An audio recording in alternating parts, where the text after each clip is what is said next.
자, 오늘 비유로 들어가 봅니다. 10,000달란트 빚진 종은 구원이 취소된 것인가? 행위 구원을 이야기하는 사람은 그렇게 말하겠죠.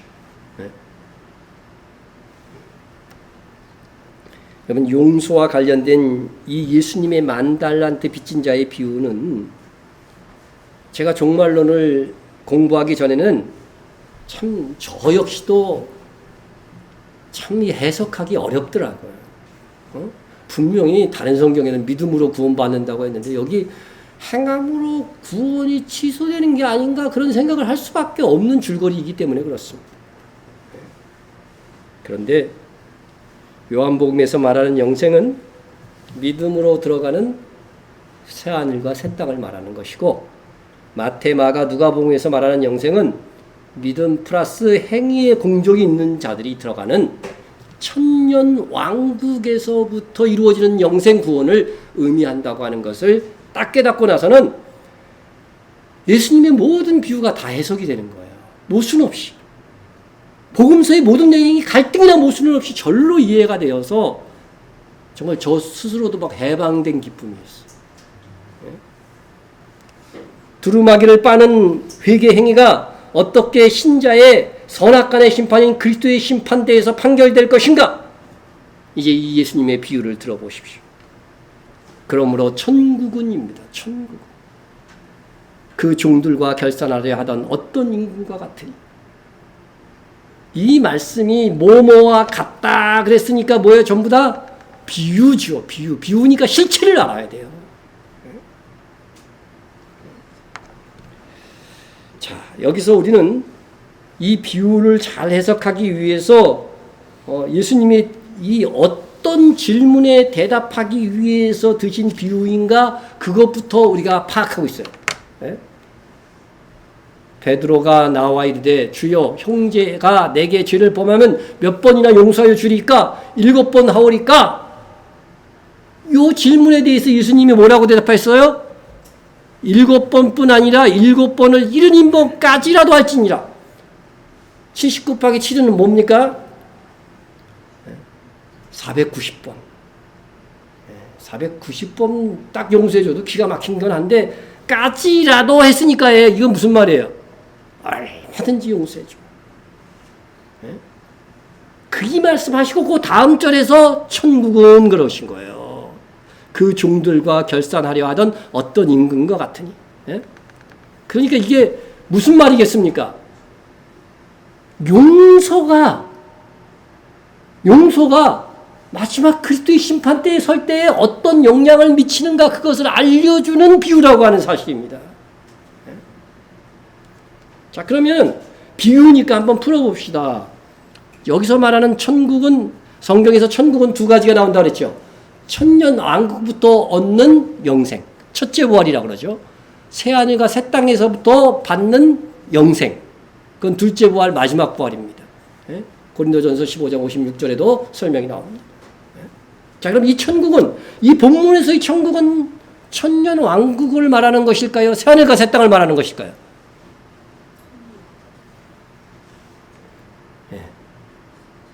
천년 왕국이라는 소리가 들린 것 같았어요. 천년 왕국부터. 그러면 이 천국은 뭐가 있어야 되는 거예요? 행함이 있어야 들어가는 거죠. 행함이 있어야 들어가는 거예요. 여기서 그 종들은 누굴까? 그 결산은 뭘까요? 그러면 결산.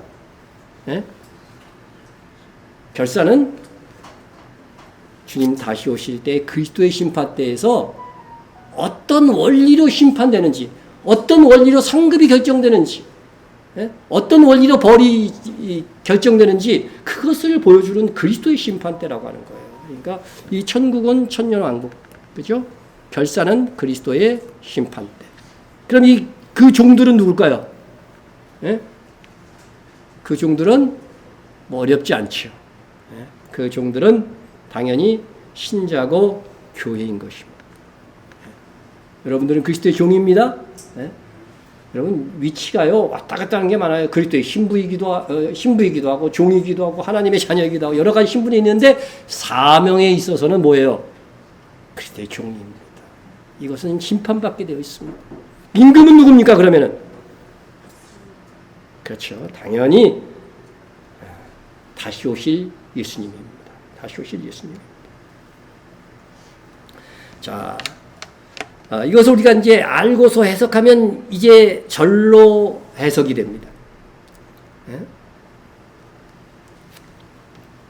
자, 그 다음에 이러한 기준을 가지고 이 비유를 들으면 그렇게 어렵지 않게 이해가 되는데 다음 말씀을 봅니다. 결산할 때. 여러분, 이거는 결산할 때 일어날 일을 정확하게 나열해 놓은 것이 아니라 어떤 원리로서 이 그리스도의 심판대에서 결산이 될까 하는 원리를 가르쳐 주는 거예요. 결산할 때 10,000달란트 빚진 자 하나를 데려오매. 10,000달란트 빚진 자가 있습니다. 갚을 것이 없는지라 주인이 명하여 그 몸과 아내와 자식들과 모든 소유를 다 팔아 갚게 하라니. 그랬습니다. 자, 여기서 빚은 뭘까요? 비유니까 이것도 짚고 넘어가야죠. 여기서 빚은 뭘까요? 실제로는 이게 그리스도의 심판 때이니 그리스도의 종된 신자가 살면서 지은 죄입니다. 빚이라고 하는 것은. 네? 네. 빚진 겁니다. 빚은 반드시 어떻게 돼요? 갚아야 할 의무가 있는 것이죠. 의무가 있는 것입니다. 네. 그 화면에 네가 가진 모든 소유로 다 팔아서 갚게 하라고 그랬어요. 그럼 이 사람이 그리스도의 심판 때 갈 때 가지고 갈 소유는 뭘까요? 이게 바로 뭐겠어요? 공적이겠죠, 그죠? 그게 공적인 거죠. 갚게 하라는 것은 뭐겠어요? 갚게 하라. 응? 네? 지은 죄값 치르라고 하는 거예요. 아니에요. 그죠? 빚 졌으니까 이 빚이 뭐라고 그랬어요? 죄라고 하는 거니까 그것을 갚게 하는 것은 지은 죄값을 치르라 하는 것입니다. 그래서 뭘로 그 지은 죄값을 치르라고요? 신자가 살면서 쌓은 공적을 가지고. 여러분 그리스도의 터 위에서 충성한 것들 있잖아요. 그런 것들이 있어. 그런데 이 죄를 뭐예요? 이 죄를 캄프라치 할 수 있는 공적이 있느냐? 그걸로 한번 갚아봐. 이런 소리인 것입니다. 여러분. 네, 이런 소리인 거죠. 자, 이 종이 이렇게 갚아라 그러니까, 갚게 하라 그러니까 그 종이 엎드려 절하며 이르되 내게 채무소서 다 갚으리자. 갚겠다는 거죠. 그런데 이것은 뭐예요? 갚겠다고 하는 거는 회개의 행위죠. 회개의 행위라는 말이죠. 그 종이 주인을 불쌍히 여겨 보내며 그 빚을 그런데 탕감해 준 것입니다. 회개를 통해서 탕감해 주는 거죠. 종의 사정에 임금이 곧 주인이 그에게 은혜를 베풀어 주었습니다. 그런데 갚을 수 있는 시간을 주는 것이 아닙니다. 그리스도의 심판대에서는 더 이상 기회가 없다는 것입니다. 다만 그 종이 불쌍히 여겨서 그 종을 불쌍히 여겨서 주님께서 어떻게 돼요? 회개하기만 하면 탕감해 준다는 거예요. 10,000달란트의 빚을 탕감해 준 것입니다. 10,000달란트가 어느 정도 돈이 될까? 에? 어느 정도의 돈이 될까요? 10,000달란트면. 계속 들어도 계속 까먹죠? 에? 10,000달란트는 금 1달란트가 금 34kg이에요. 그러니까 10,000달란트는 34만 킬로가 되겠죠. 근데 금 1kg가요, 제가 한국 금고에서 들어가서 시세를 찾아봐서 설교 준비할 때 9,200만 원이야, 1kg에. 이게 10,000개가 있는 거야. 네? 내가 계산해 보니까요, 우리나라 돈으로 하면 31조 돼요. 여러분, 성전 건축을 위해서 다윗이 바친 금이 3,000달란트입니다. 솔로몬이 5,000달란트밖에 안 돼. 그리고 요세푸스의 기록에 나와 있는데, 당시 예수님 당시 유대 전역에서 각출된 1년 세금이 겨우 800달란트예요. 다 합친 게 유대 지역에서 나온 세금이. 그런데 10,000달란트를 빚졌다는 것은 개인이 빚질 수 있는 단위가 아니라는 거예요. 여러분, 우리가 살면서 지은 죄의 값이 얼마라는 거예요? 10,000달란트면은 이거는 엄청나다는 거예요. 그걸로 인해서 다 죽을 수밖에 없는 죄인이에요, 사실은. 그런데 예수 믿었으니까 영생은 얻는데 그 10,000달란트에 다한 죄값을 지운다고 생각해봐요. 1000년 동안 얼마나 슬피 울며 이를 갈 것인가. 난 그 구절이 이해가 된다니까. 그것을 주인이 탕감해 주었습니다. 엄청난 은혜를 입은 것입니다. 그런데 그 종이 주인에게 빚진 1만 단가 무슨 죄를 의미하는가? 우리가 회개함으로 받는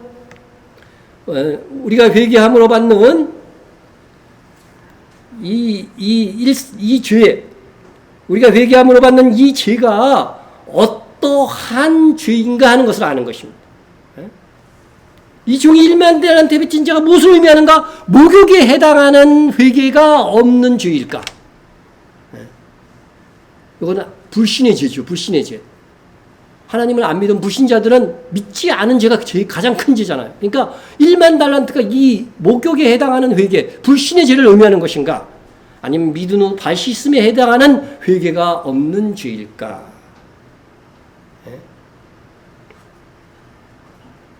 이게 불신의 죄로 생각해가지고서요, 다 해석이 엉망이 된 거예요, 사실은.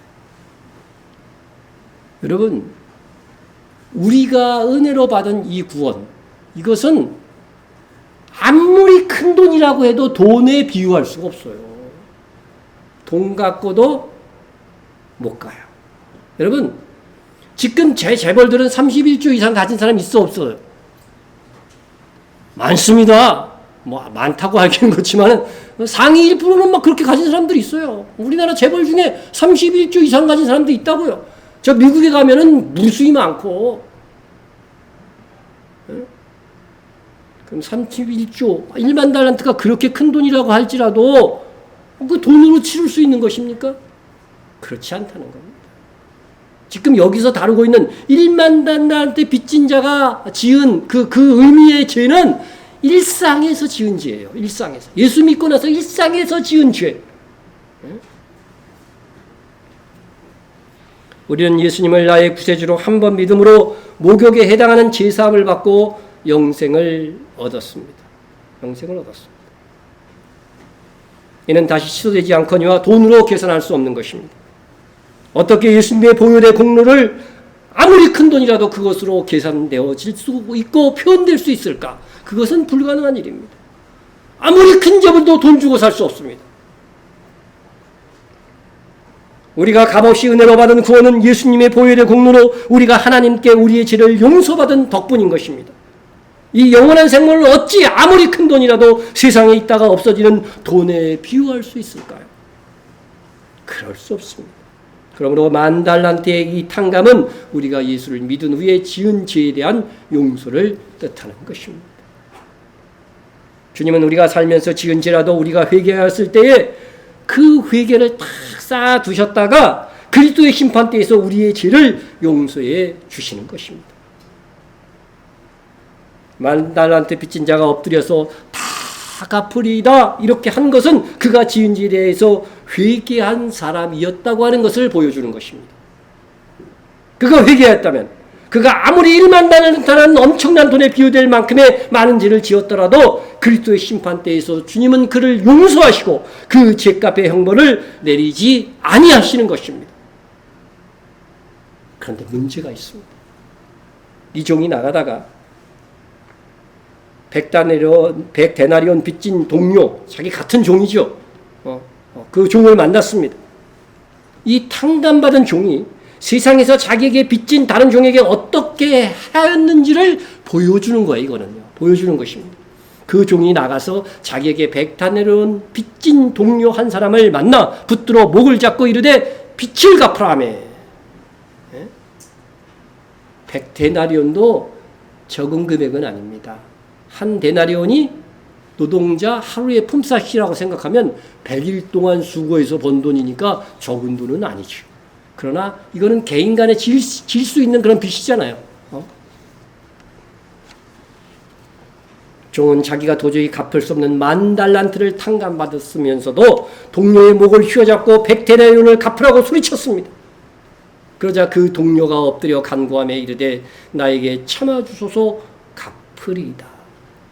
참아주소서 갚으리이다 하는 것은 뭐라고 그랬어요? 회개의 행위라고 그랬죠? 내가 너한테 잘못한 거 미안하다, 잘못하다, 용서해달라고 말했다고 하는 것입니다. 그랬더니 이 사람이 어떻게 했다는 거예요? 허락지 아니하고 이에 가서 그 빚을 갚도록 어디 가뒀어요? 오기에 가뒀다는 거죠.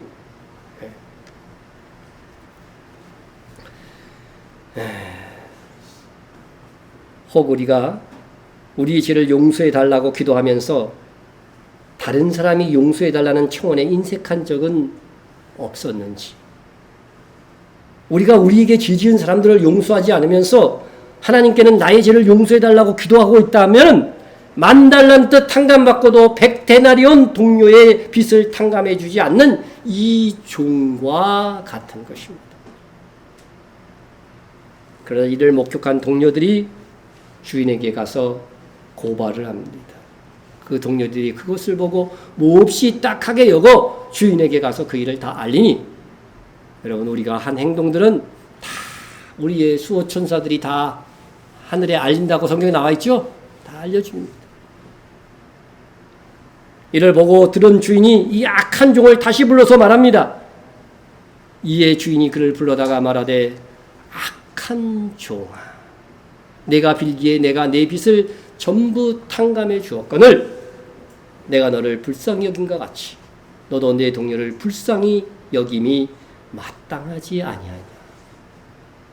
이것은 오늘 이 비유의 의미를 생각한다면, 네가 용서함을 구해서 다 용서해 줬는데 너는 용서를 베풀지 않는 사람이 된다는 게 그게 말이 됐냐 이거죠.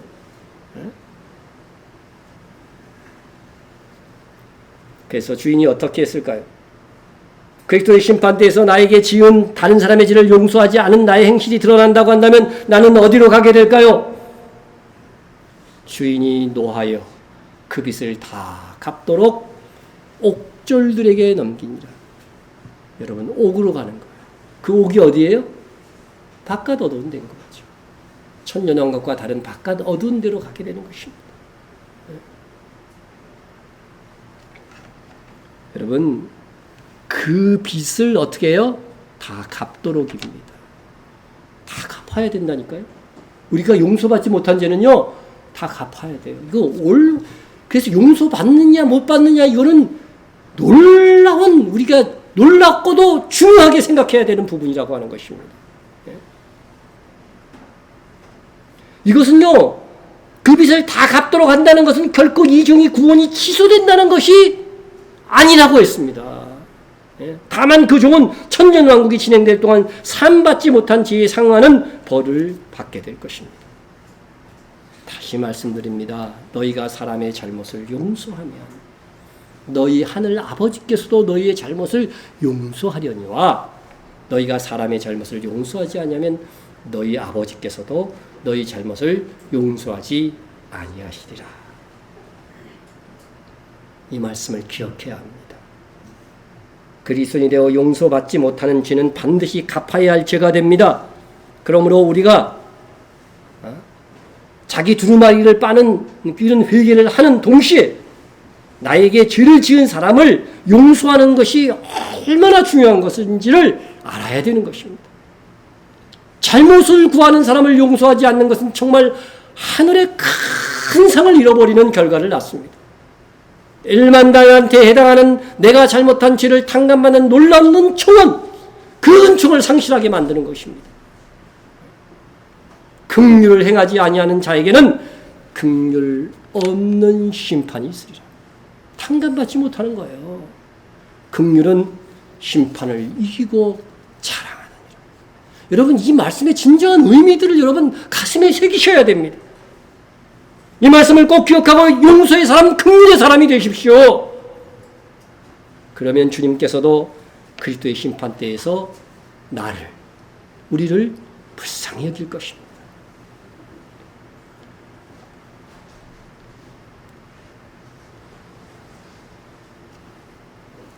우리 주기도문에 그런 내용이 있죠. 우리가 우리에게 죄 지은 자를 사하여 준 것 같이 우리를 사하여 주옵시고. 여러분, 주기도를 얼마나 많이 외우셨습니까? 이렇게 기도하면서도 다른 사람의 죄를 용서하지 않는 것은 간이 분 게 아니라 간이 배 밖으로 나온 거예요. 간이 배 밖으로 나왔다는 그 의미가 뭐예요? 아주 속되게 얘기하면은요, 겁대가리가 없다는 거죠. 에? 여러분, 다른 사람의 지은 죄를 용서해 주지 않으면서 내 죄를 사해 주십시오 기도하는 것은요, 말씀에 대한 겁이 없는 거예요. 두려움이 없는 거야. 용서받지 못할 거 뻔히 알면서도 기도하고 회개하고 있는 거예요. 얼마나 심각합니까? 하지만 이런 말씀을 들으면서 나는 누구 용서 못했는데 뭐 그러면서 이렇게 조금 마음에 이렇게 부담이 있는 분들이 있을 수 있어요. 그러나 이건 용서는 잘 알아야 됩니다. 용서는 용서는요, 다른 사람이 나에게 명백하게 잘못한 걸 용서해 줄 수 있는 거잖아요. 저 사람이 잘못한 건지 안 한 건지도 모르는 상태에서는 아닙니다. 나만 상처받았지 저 사람은 나를 상처를 준 적이 없다고 생각하는 그런 주의의 얘기를 하는 게 아닙니다. 근데 그 사람이 분명히 솔직히 내 돈을 띄어먹었어. 예를 들어서. 근데 와가지고서 띄어먹은 적 없고 빌려간 적도 없고 이런 식으로 막 얘기를 해요. 그럼 이 사람은 갚겠다고 얘기한 거예요? 잘못했다고 얘기한 거예요? 이런 거를 상감해 주라고 이런 걸 용서하라는 말이 아닙니다. 용서는 반드시 상대방이 잘못했다고 말할 때에 용서해 줄 수 있는 거죠. 마찬가지죠. 우리 하나님 앞에 나는 가만히 있는데 다 용서해 주시나요? 잘못했습니다. 용서해 주세요. 기도할 때 용서가 되는 거 아니에요. 마찬가지예요. 사람과 사람과의 관계도 상대방이 잘못했다고 안 할 때는 용서해 주고 싶어도 용서가 안 되는 거지. 그거는 성경의 원리가 그런 것입니다. 다만 우리는 어떻게 돼요? 용서에 대해서 열려 있어야 됩니다. 이 세상에서는 용서하더라도 어떻게 해요? 보응을 받잖아요. 보응을 받게 할 수도 있어요. 그러나 분명히 용서에 대해서 내가 열려 있는 사람이 되어야 되고 상대방이 잘못했다고 했을 때는 그것에 대해서 어떻게 돼요? 받아주고 잘못한 거에 대해서는 대가를 치르게 하는 것이 올바른 것이다 하는 것입니다.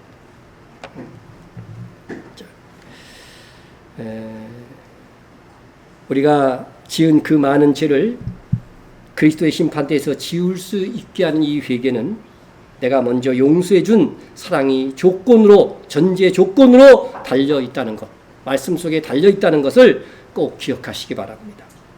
우리가 정말 그렇게만 한다면 죄로 잃어버린 하늘의 상을 복구하고 주님 다시 오실 때에 큰 상을 받을 수 있을 것입니다. 이렇게 두루마기를 빠는 자들의 상급은 새 예루살렘 성에서 주와 함께 왕노릇하는 것이라고 성경이 말씀하고 있습니다. 자기 두루마기를 빠는 자들은 뭐가 있다고요? 복이 있나니, 상이 있나니, 회개하는 자들은 상이 있나니, 그들이 결과는 뭐요? 그들이 생명나무로 나아가며 문들을 통하여 새 예루살렘 성에 들어갈 권세를 받으려 함이라. 새 예루살렘에 들어가는 종들은 전부 다 뭐라고 해요? 세세토록 주와 함께 왕노릇하는 자들이라고 분명히 성경이 기록하고 있습니다. 여러분에게 나에게 잘못한 사람의 죄를 용서함으로 여러분의 회개가 두루마기를 빠는 자의 복이 되어서 새 예루살렘 성에 거하면서 주와 함께 세세토록 왕노릇하는 하늘의 상급이 임하기를 주의 이름으로 축원합니다.